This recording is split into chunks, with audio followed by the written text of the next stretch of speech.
talented artists from around the world, and we get to know their personal story.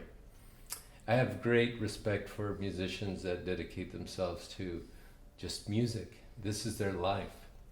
And today I have a very special guest. I'm very excited to have him with us in Studio 72, Puerto Vallarta.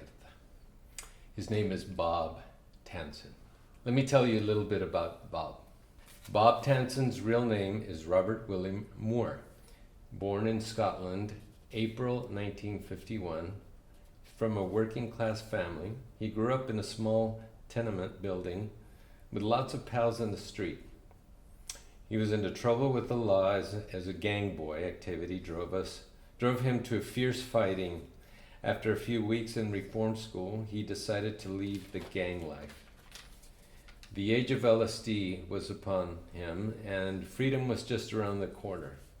He worked at his uncle's factory and used the tea breaks and lunch breaks to study flute.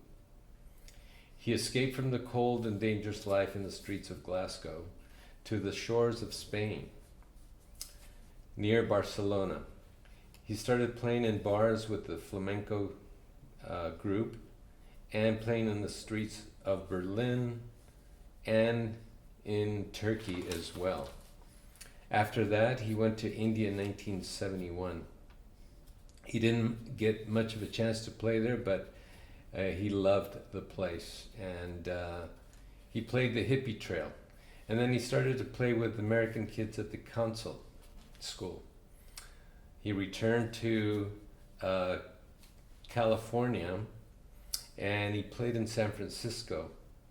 He played with a 3-part harmony music in Los Altos, California, and he made 4 CDs, 1 DVD.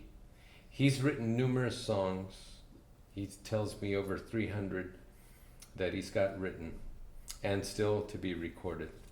He played on one of the discs of Maná, and he's played with amazing jazz men, Willow and Tito.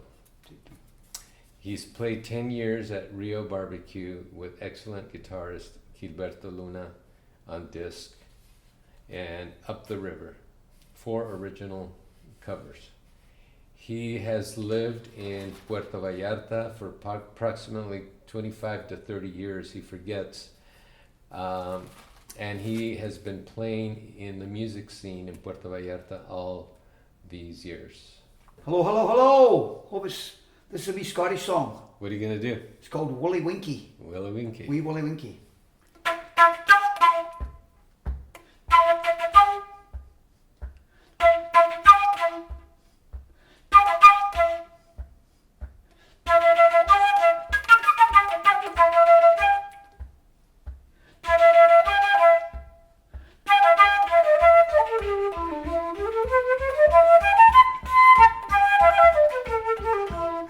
Willy Winky ran through the tune, upstairs and downstairs, in his nightgown, chapping at the window, knocking at the lock. All the babies in their bed, past 10 o'clock.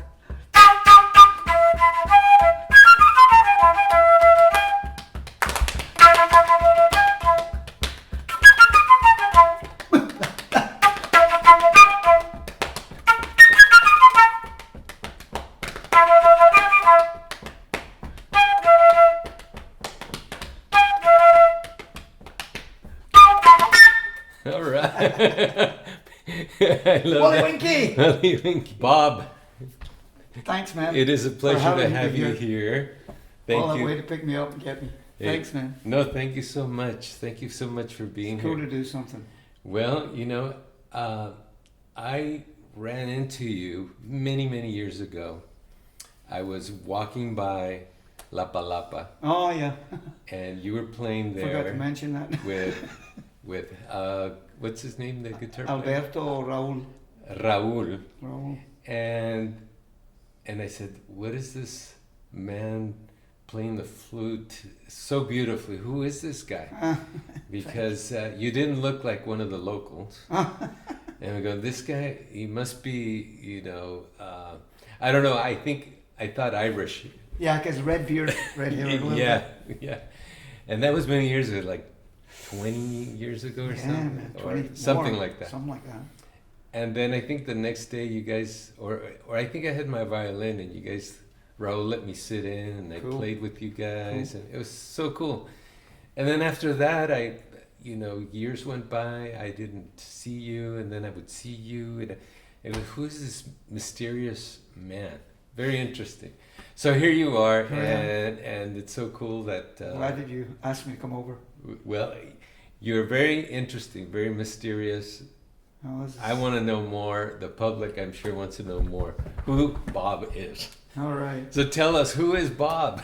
Well, Bob, The real Bob Bob. Bob is an identified consciousness, right? Okay. Who is wandering around the world doing things, and wanting to do something that you want to do, not what society might make you want to do, to get money to survive. No. Yeah. So if you can, do something that you love to do, like we do, like play music, but you don't have the financial power that other people have who work in a career or in a life, no, Yeah. or in a job.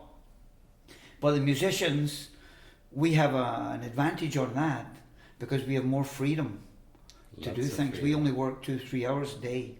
We don't work 8. Well, maybe the greedy ones do. But you work 4 hours a day and that's enough. So then you have all this free time to just be, or continue your study on another instrument, or continue, and you're doing something that sometimes you can end up playing music you don't really like, just because you have to make a living. Yeah, or places or with other musicians. With other musicians that you might not think, oh, I don't really want to do this, but I want the money. But that I don't really go for that much. I just kind of go with what I like. So you explain it as a different consciousness, a liberty of the soul. It's a kind of a freedom from freedom. It's a freedom from like having to do things like get up at 7 a.m, get ready, brush your teeth, go to work, come back, and do all that. So the musician doesn't have to do that. So he can become a bit lazy if he doesn't discipline himself. He can just become a drug addict and sit around and smoke dope. But if not, if he uses his time to do something constructive, not only in music, can be art. And how many years have you lived this type of freedom? Oof, forever. I don't know. Give me a number. I think, well, ever since I left Scotland, went to Spain, went to Greece. So that was, you were around 20 when you left Scotland? Yeah. Okay. And I haven't stopped really doing that. So let's go back a little bit to get to know a little more about Bob. Actually, William. Well, Bob and William is my grandfather, Scottish grandfather, who was a miner. And I have miner's hands. Okay. I don't have an artist's hands. Okay. Or a pianist's hands. You have big hands. I have big, thick fingers for it. Yeah. But I'm no good for construction. Did you ever do mining? No. So you were My just grandfather born with them. died whole life a miner. Okay, so let's talk about you though. Okay. So you were born in Scotland in 1951. That's right. And you got into trouble. You said you were in the gang life. Tell us about... Everybody was kind of... You come down of your from the big high-rise buildings where they put us all in after the tenements were destroyed. They put us into high-rises. So these are all working class... All working class families? People. Yeah. They worked in the mines or... No, not anymore. That was in the 50s. Yeah, in the 60s, yeah. The mines actually were closed by Margaret Thatcher. Okay. Who, the Iron Lady, decided to... Okay. Close. And what did your father and mother do for a living? My father was a waiter, but he was a drunk. Mm-hmm. So he quickly died, 48 years old. Oh, you were just a kid? Well, I was just a kid. I didn't really have a dad, to tell you the truth. How old were you? I had a drunk guy. How old were you when he passed away? That must have been maybe 20, 23, 24. I was away. Oh, so you did... I wasn't even there when he died. But you did have a father... I had a father, but I had a drunk. A drunk dad. He was coming in, always drunk. So it's not really a father. A father's someone who takes care of you. Sure. Was he abusive? Not really. To my mum, yeah. But to the kids, no. And how many kids were there? My sister and I. Oh, just two of you? Just two. Was that a typical Scottish family? Just Protestant. kids? Protestant. They stopped having kids. And contraception came in just then. I see. And so all the people started getting fixed. So are you older than your sister? Or? Oof, big lot older. Okay. Like 8 years. Okay. So I was my sister's caretaker. Did you interact much with her? Well, when she was a baby, Okay. I was the one that went for her milk, and you had to go to the church to get the milk, and they gave you the big cans of milk like that, dry milk, for the baby, because supposedly it was better. And so I had to always try it just to make sure it was okay. Okay. And what about your mom? What did she do? My mom was she was a supervisor in the hospital. Okay. But she had to work because my dad was, drunk. So there was no money coming in, so she had to go to work. So subsequently I had to watch the kid. Now, were you going to school every day? Were you a good student? Get the strap. Corporal punishment. So you were a mischievous bad boy. Huh? Yeah, I ran over the walls and stuff. Did you have a little bit of attention deficit? Well, I would say as we figured out one time when we done a numerology thing, my number is freedom. So if you're freedom, you can't be tied down anywhere. Mm-hmm. And if something like school, you immediately feel that you're trapped. So you don't want to be there. So I didn't want to be there. So school for you was like oil and prison, water. like a prison. Or like a prison. Yeah, it's like a prison. You just. Okay. And then, of course, if you don't pay attention to the belt again, you speak the belt. If you don't know, something. It was corporal punishment. All the time. I see. All the time. And did you go through elementary school and middle school? Oh yeah, high school? I've done all that. And when I went to the secondary school, I got the nice treatment. Head in the bathroom and pull the water down, and by other kids, the gang boys, by the big boys. So you were bullied. I was super bullied because I was a little guy. Yeah. So I started taking my slug gun. What is that? Slugs. Air pistol. Okay. With little BBs. So I have no clue what life would be like in Scotland, but the more I learn about Great Britain, the English and the Irish and the Scottish, a lot of them are pretty kind of aggressive people. Oh, well, we drink a lot of whiskey.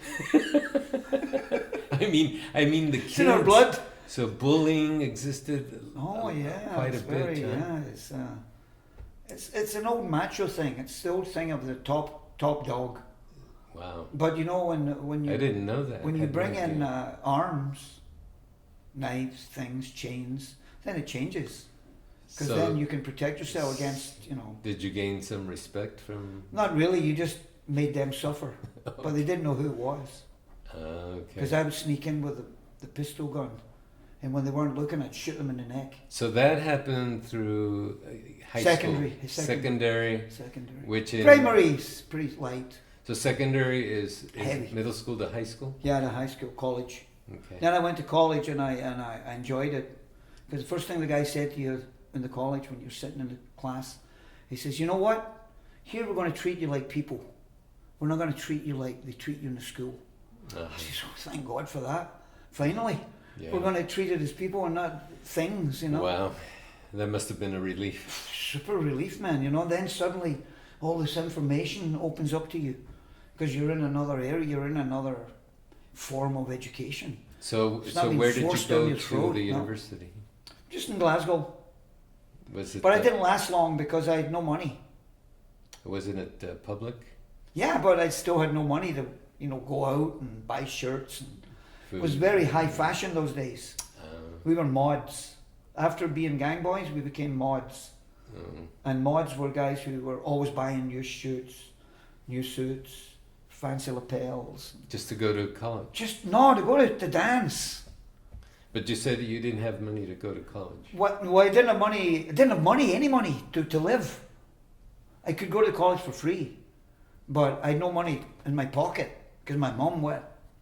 And I used to work. As I stopped working, then I had no money. So by that time, was your father still alive? Or? Still alive, but still drunk. Okay. So not a lot of money coming in. Zero. So I had to work. So by working, I couldn't go to college. What did you do? I went to work. As a Venetian blind guy. I made Venetian blinds Really? in a factory. I see. Yeah. Now, when did you pick up the flute? Well, the flute was a kind of a ethnic thing. When you were a small child, they put you into fife and drum bands over there. Faith and... Fife, I like they call it a fife. fife. That's what we used to play. The little tiny... Tiny flutes, yeah, and there was like 20 of us. Okay. We're all marching the street and with drums and stuff. Oh, okay. So I was one of those guys. It's just got 5 songs you play, that's all. Same 5 songs. Middle school or elementary? Yeah, middle school. Okay. Middle school, yeah. And it stuck with It's you? Protestant. It's all Protestants. Protestant. They're all songs against the Catholics. Really? Now it's more limited. Now the people are not into it. I mean, there's no so much fanaticism, no? Yeah. Of one side or another. There's just, people are tired of that. Yeah. They want to get on with their life. You know? So you were telling me you're not religious, you're not Not Protestant. religious. No, well, we just, we had our Sunday school. We don't need to fall asleep, you know. Yeah. What is it? Well, as I went to India. Well, let's talk a little bit more about the flute. Okay. Because... well, the flute I got, my first silver flute, is when I started studying with records. And when was that? Jethro Tull and, you know, and Moody Blues. Was that when you That were would already be, in college? When would that be? That would be, must have been 1970 then, I suppose. Because I was in India 71. So you were 19. About 19, yeah, when I got a... How did you pick up a flute without any money? I don't really remember, to tell you the truth. A gift? Where it came. It must have been a gift. I can't remember. Did you steal it? Or? No, I didn't. No. I used to steal things, but I never stole a flute.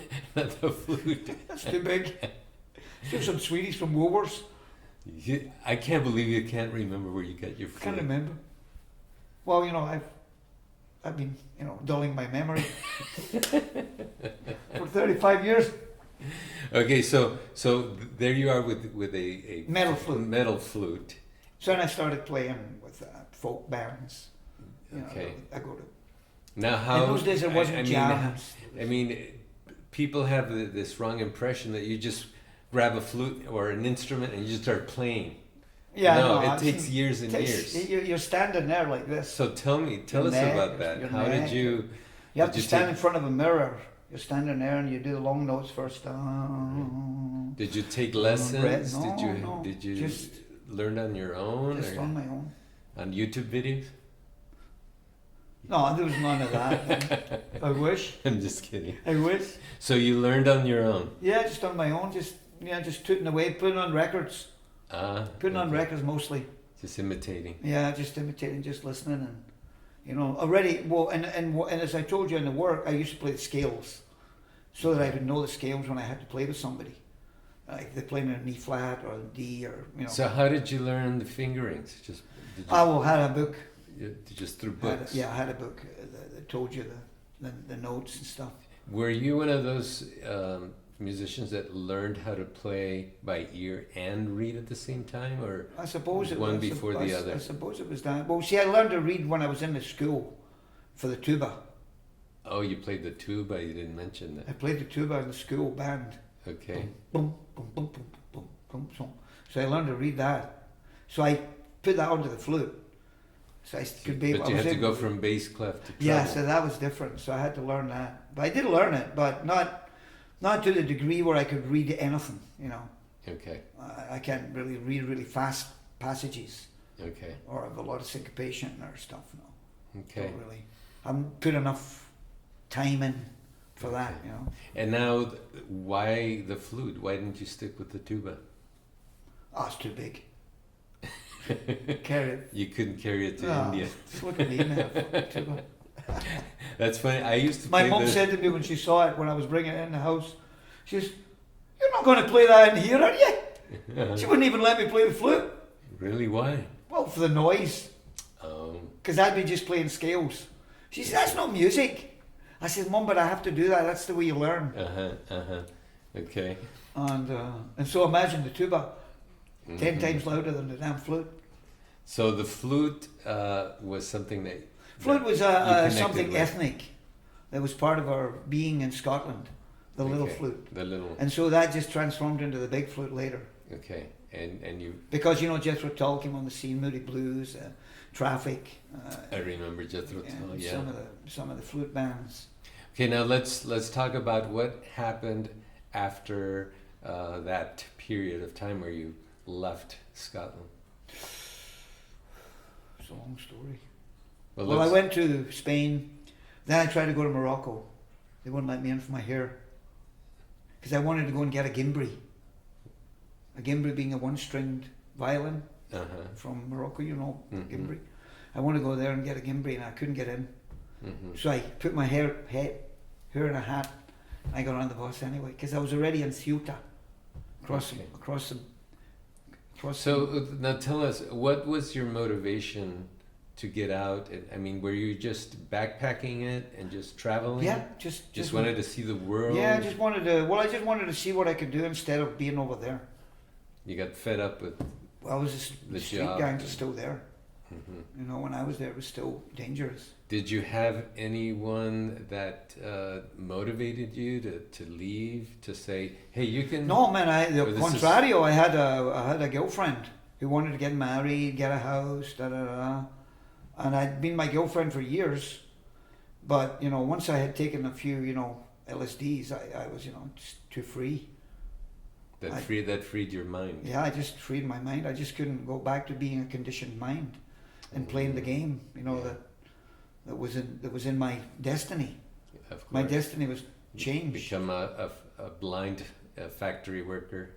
Yeah, well, it just I might have done. Of course, my uncle told me, "No, man, you're going to be a salesman. You're going to have your own car and blah blah blah when you're older." Mm-hmm. So he was, building me up to be part of the business.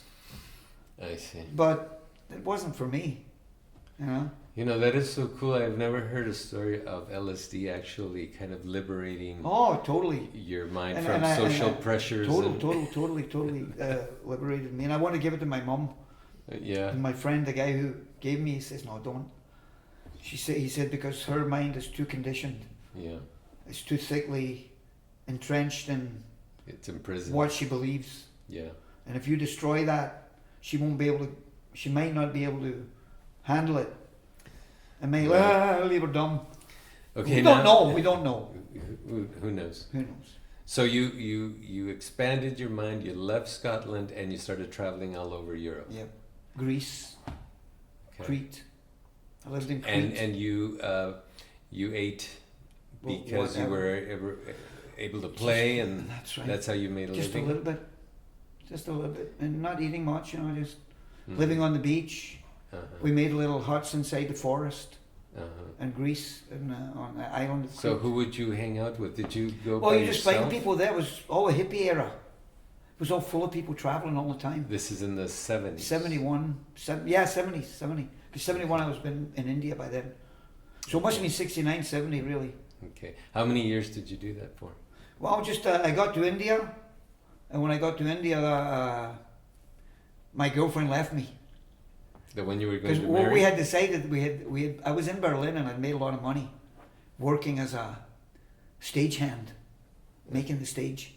Okay. Made a lot of money, and my girlfriend came to visit me from Scotland, and she wanted me to come back to Scotland. The same one you were going to marry? The same one. Okay. I'd left her and I'd gone to here and gone there, and I said I wanted just a break, and she said okay, and then she came to visit me in Berlin, and we got together and we went back to Scotland, and we had a bunch of money.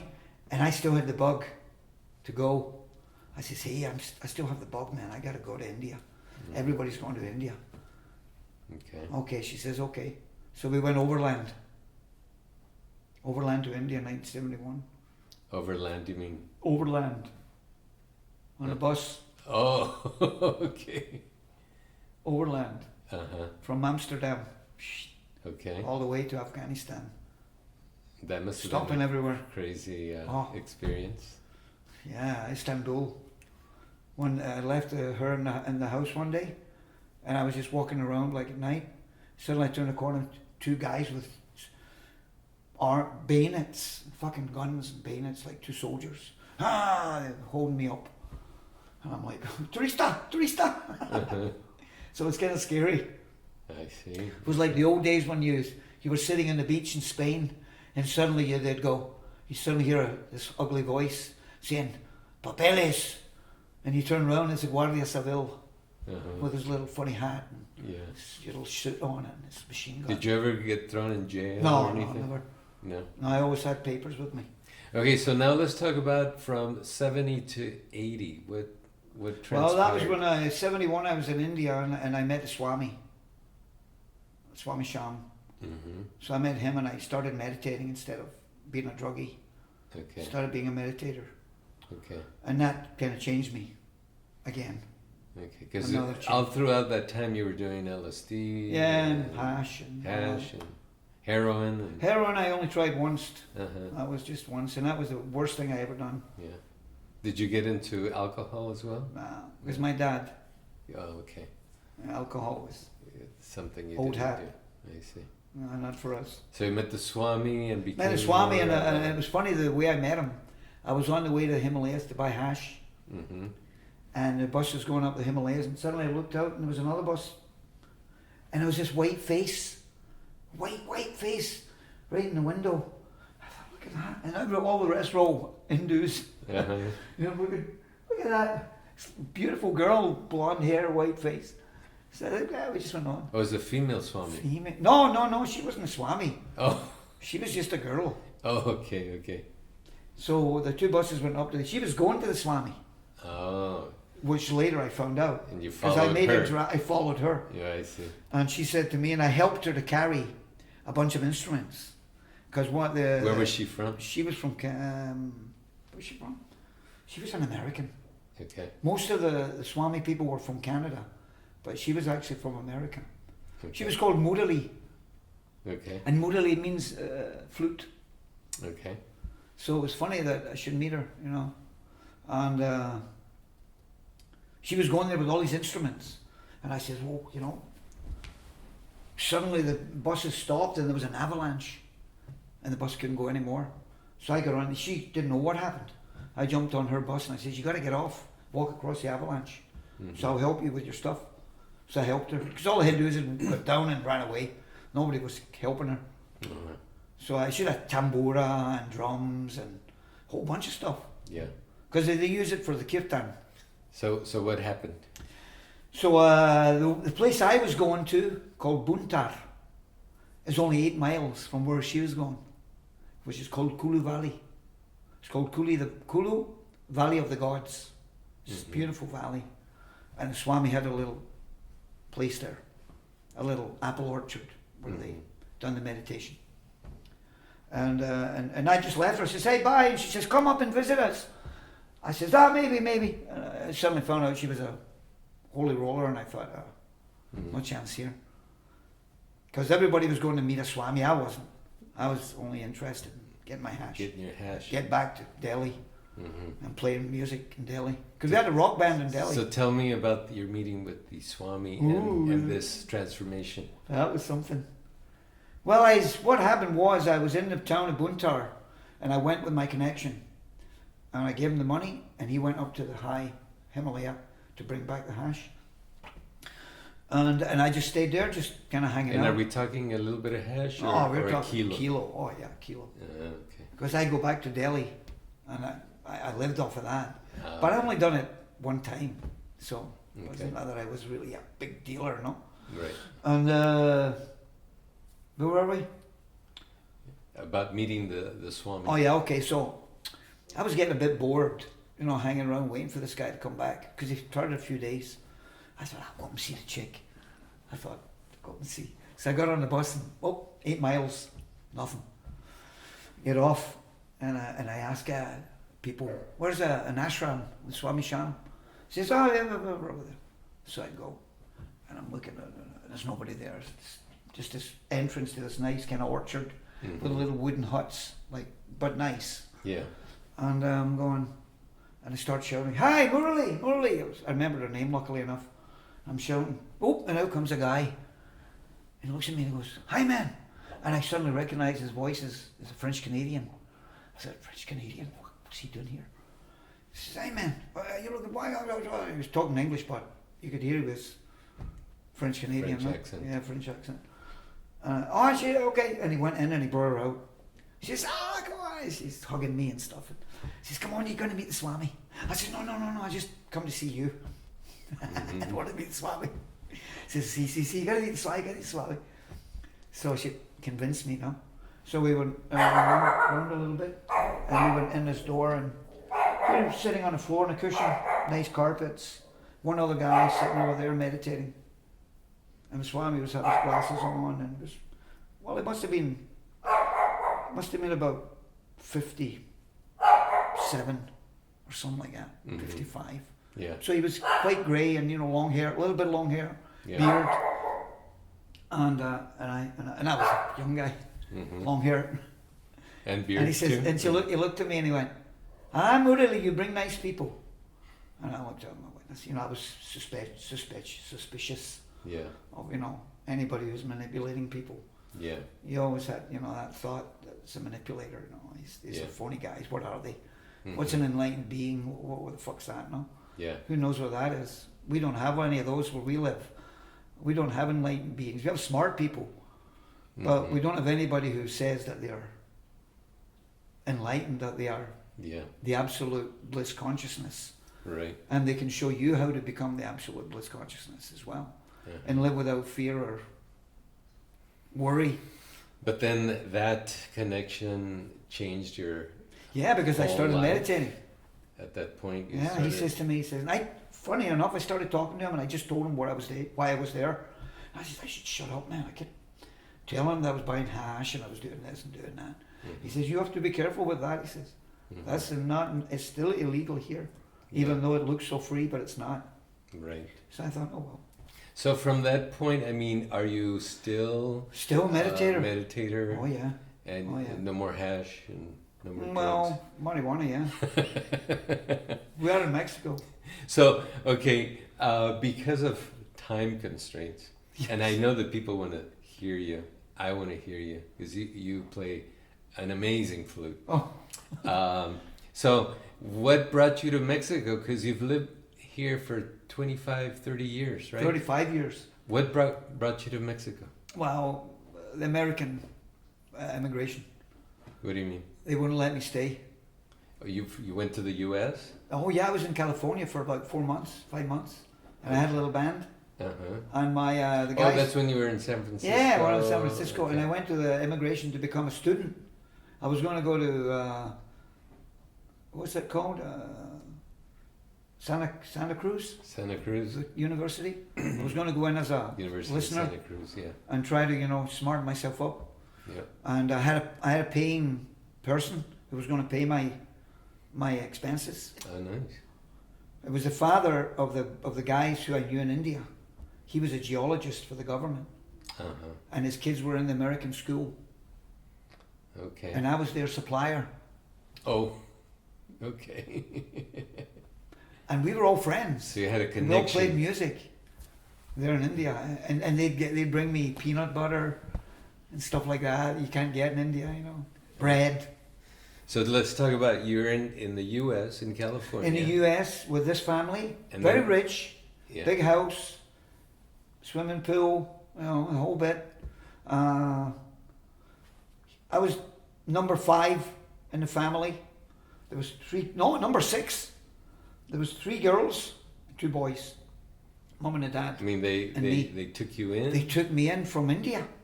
Okay. They paid my fare all the way to all California. the kids, or were they? All the kids were biological? there. They were my friends. They were our band members. But they were their kids. Oh yeah.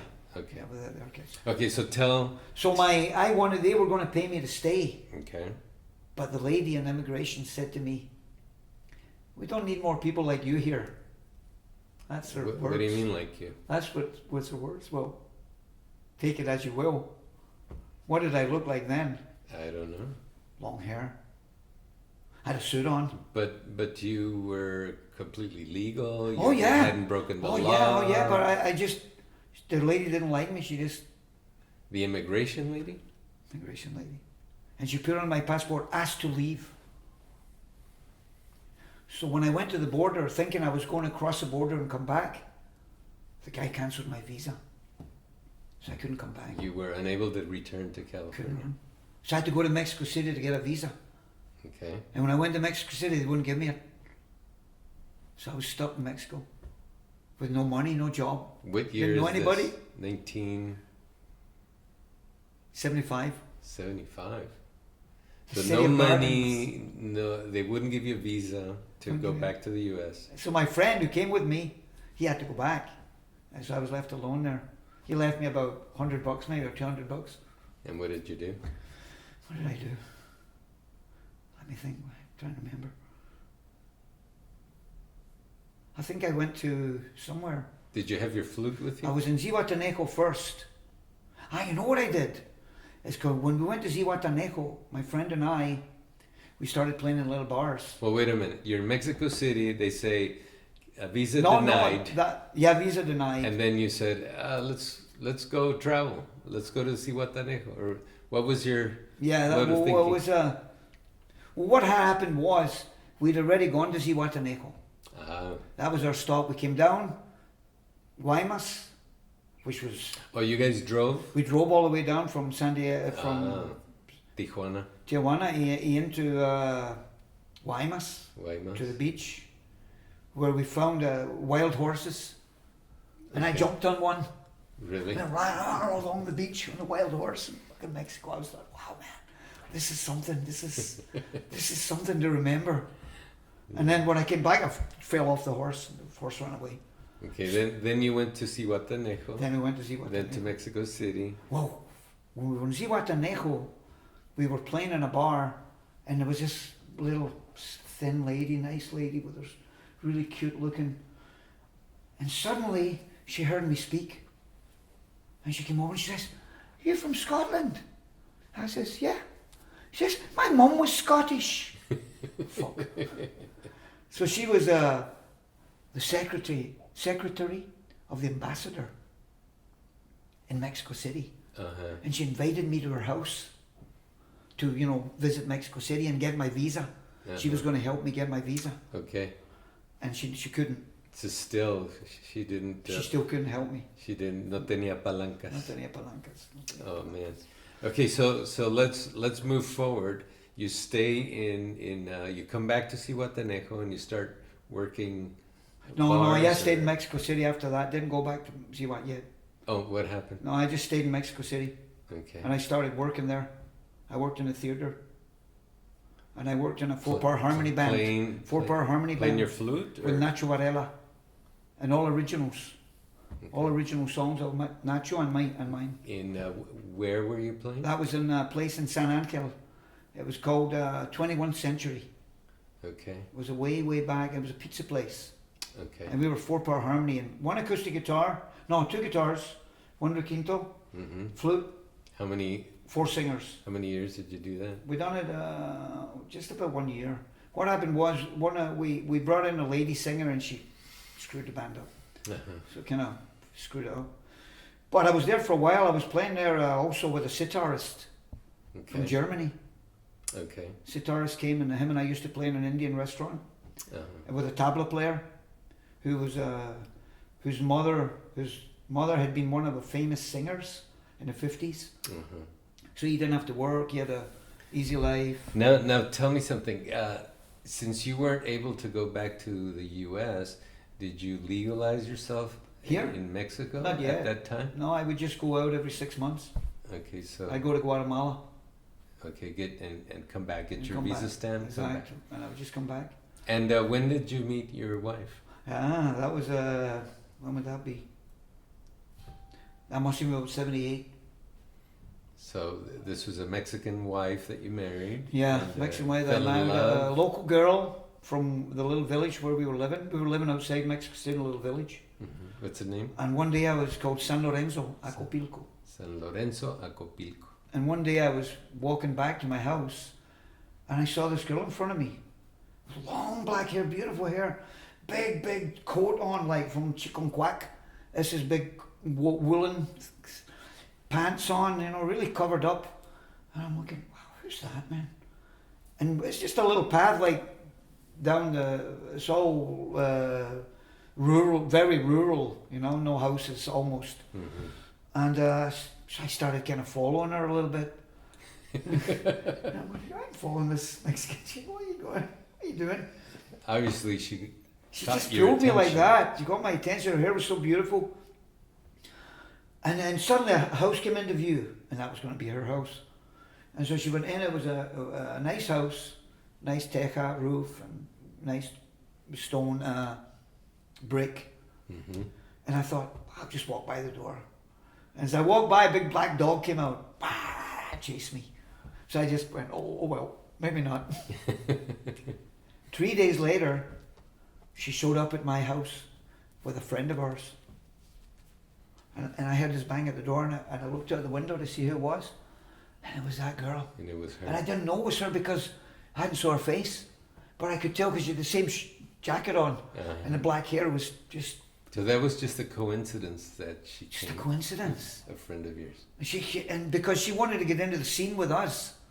Because we had a good scene there. We had music every week in the house, congas, big fire, everybody singing, guitars, a flute, and it was really nice. The party house. Party house. It was a party house. So she wanted to, the other friend of ours wanted to bring her in. Mm-hmm. And I was just like stricken. Did you fall in love I with was her? just stricken, man. I was just chemical, this is my... The pheromones were This flying. is mine. This is mine. How long before you asked her to marry you? Oh, yeah. What? No, let's see. God, that's a hard question. I can't remember. Was it 78? like I don't know within dates. 6 months? Was it within Yeah, it 2 must weeks? have been. No, it was A few months. It wasn't a long time, but it was. I had to win her first because she didn't really like me. She liked my pal, who lived with me, who was a Filipino and rich, Okay. a sculptor. In fact, we found out that he was the great grandson of the infamous Marcos, No way. and he escaped Filipino. They wanted to send him to fight the Muslims, and he escaped and went to college in Vermont, and then came to Mexico and hanged So out. Bob, unfortunately, our time is up. So we're going to encapsulate and tell me if I'm correct or not. But so you told me that you spent 39 years married to this woman. 35. 35, and her name was Mariana del Olmo. del Olmo, and you had a son with her, J. Ram. J. Ram. But his name was, the name we put to him was Hazram. Hazram, and That's another story. he changed his name? Or? No, we changed it. They changed it when we went to India. Oh, you went to India. With him. Was she I went to India twice. Was she also very free and open as you are? Well, she instead was of- actually. She was very open, and yeah, funnily enough, she Free-minded. wasn't a very conditioned mind. Okay, cool. She was very, very cool. And unfortunately, you lost her to cancer. Lost her to cancer. 9 years ago. or About 9 so? years, yeah. Okay. Sorry to hear that. Since Had then, her moment. And your son also plays Bass the bass And here guitar, in but here he in plays more town. bass. And so the past 25, 30 years you've been living in Puerto Vallarta That's right. and you play all over the place. Everywhere I can. What are some of the places you play? Well, I played from Punta Mita to Mismaloya. I played in the Palapa, played in the Dorado. Right now, where are you playing? Now I'm in River Cafe. River Cafe. River Cafe Tuesdays, Fridays. You see. Tuesdays rock and roll. Friday is soft guitar, like with roll. And also at And the barbecue. Real Barbecue. Real Barbecue. Friday afternoon. Right. That's the best. Okay, That's because the you upbeat. get to sing as well. Yeah, that's where I sing. So cool. Because in other places I just play the flute, which has been my destiny to play the flute. But I like to sing.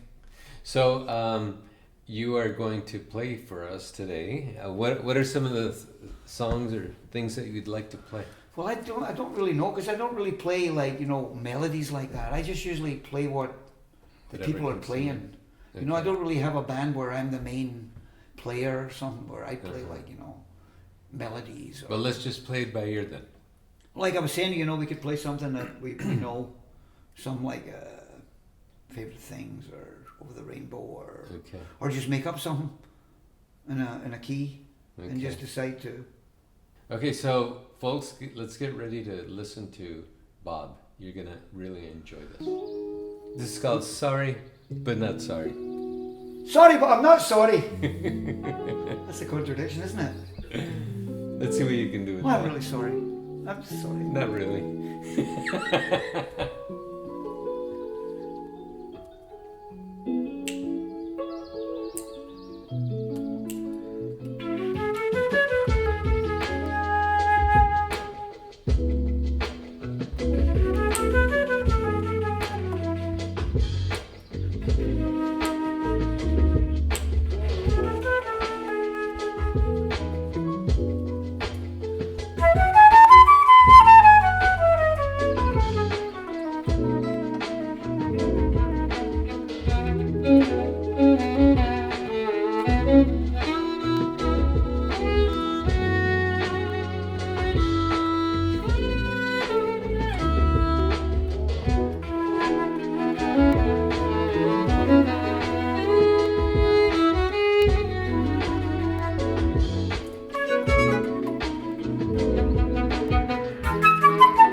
F sharp.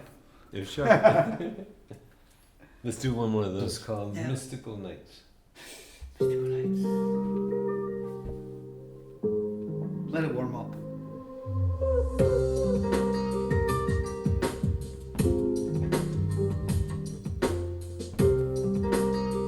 You want to go in?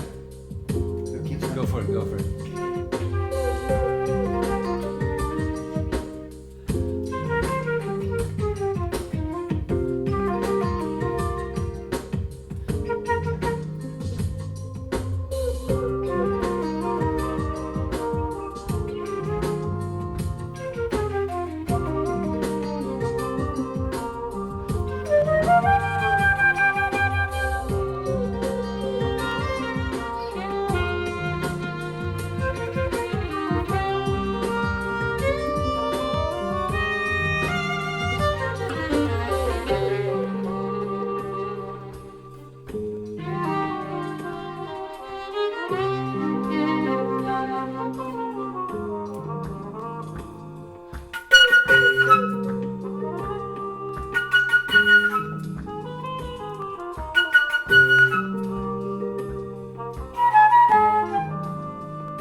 settle.